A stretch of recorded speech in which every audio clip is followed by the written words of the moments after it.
Okay, so I know that one of these two episodes is kind of a big time kind of episode. It was a very important episode of the show. But I am still rolling these two episodes into a single review. And while it seems like that means that I was disappointed by that second episode, I promise you that's not what it means. And you'll see what I'm talking about in a minute. Because it's actually a good thing in this particular instance that I don't have a ton to say about that episode. Believe it or not. But first, let's get the first of these two episodes out of the way. This is Ivy on the Run, and then After the Rain later. So let's talk about Ivy on the Run first.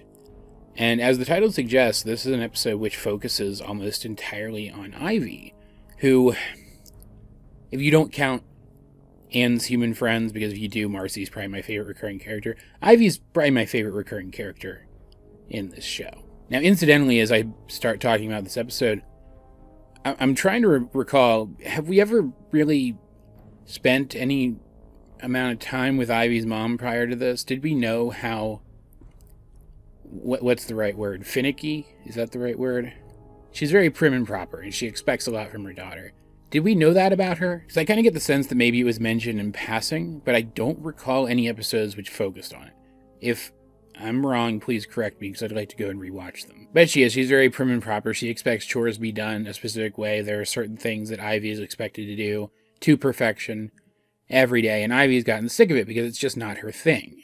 It's like preparing tea correctly and setting tables correctly and folding napkins correctly. Stuff that she's just not into. She wants to travel the world and experience things for herself and be a badass while doing it.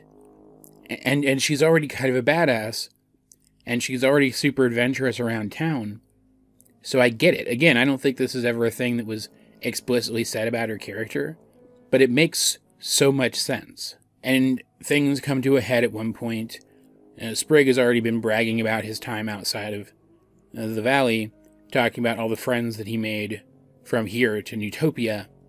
And so Ivy gets it through her head that they could run away right now together and explore together, and that he'd be able to kind of like guide her around, and that they'd be able to take up with these friends that he's mentioned, that they'd be okay because of his experience. Like, she's not so stupid that she would just run away and do this recklessly without a plan. She has a plan. It's just Sprig exaggerated a little bit when describing his travels to her, so it's not actually really going to work out. And I thought that was a cool detail because while Ivy's actions here are still super reckless because she doesn't really understand what's waiting for her out in the whole of Amphibia, she at least didn't come off as foolish, just young and impulsive. And they end up settling things in, of all things, a martial arts fight, where the stipulation is that Ivy will be allowed to stop doing all of the prissy, proper stuff that she doesn't like if she can beat her mom just 1 out of 3 rounds. And straight up, I knew this was coming. Like the episode does a very good job of telegraphing that this is coming. Because not only is there a B-plot of Anne trying to teach martial arts to Polly, revealing that Anne is a martial artist, explaining why she's such a competent fighter kind of right out the gate. Like, using a sword is not the same thing as like hand-to-hand martial arts, but you can apply the principles of one martial art to another fairly easily if you know what you're doing. And so not only did you have that, establishing that this is going to be an episode in some way about martial arts, but you see a couple times throughout the course of the episode, Ivy's mom react in very precise and disciplined ways like a martial artist. And so going into this fight between Ivy and her mom, I knew this was going to be a wax on, wax off kind of situation, right? That the stuff that she was teaching Ivy was actually to teach her how to defend herself. And I don't hate that cliche. It's a fun one to play around with for sure. But they played it pretty much completely straight here. Right down to the kid getting frustrated because they were never told that what they were doing was leading to something else. Like, it's revealed that Ivy's mom is actually super cultured and has traveled a lot and knows how to defend herself well, and was having Ivy repeat all of these things daily, specifically so that she'd be ready to travel with her mom the next time she went around doing cultural stuff throughout Amphibia. And again, I don't hate this trope, but why didn't she just tell Ivy that? Why didn't she use that as an incentive to get Ivy excited about learning these things? It's so stupid. I don't understand why she couldn't just communicate with her child. Like, the message of the episode was that it's important to learn patience.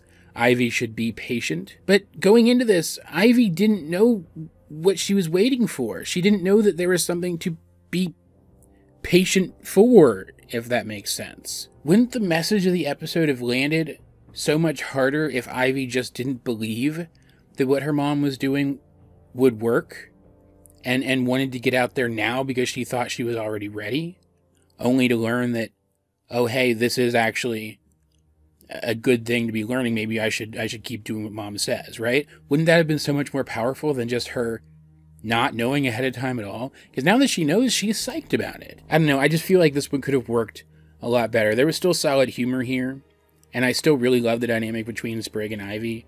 They're great characters who play off of each other super well. And man, I really hope this becomes a trend of recurring characters getting A-plots while the main characters subsist in a B-plot, so that we can get to know some of these recurring characters a little bit better.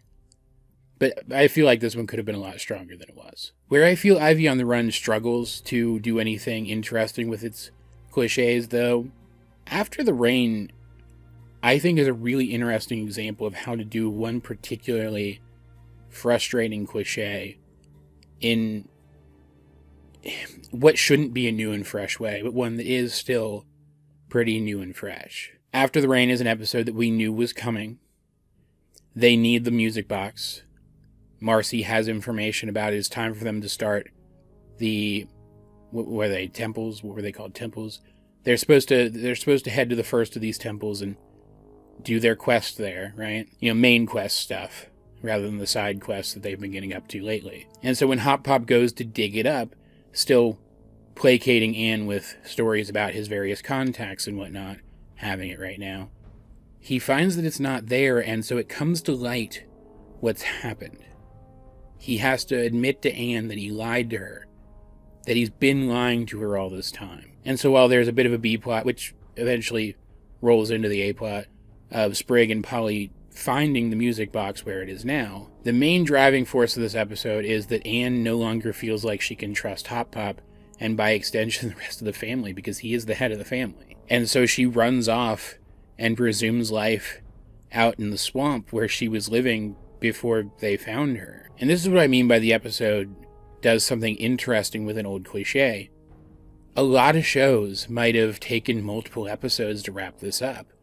I'd like to compare it to the arc in Steven Universe where Steven runs off to Homeworld. He lets Homeworld take him for the sake of the others, and it hurts Connie. And they stretch it for drama rather than the characters just reconciling, even though it was kind of out of character for them not to reconcile more quickly than they did, which is how a lot of shows tend to do it. They tend to try to wring as much drama out of a plot point like this as they possibly can, to wring as many episodes out of a plot point like this as they possibly can, even if it ends up ignoring the characterization of these people up to this point. Because if this had happened earlier on, before these people had become a family, Anne is part of their family now, then I could see this being drawn out more. But by the end of this episode, they reconcile. Hop Pop explains why he made the choice that he did, recognizes that he is wrong, and apologizes.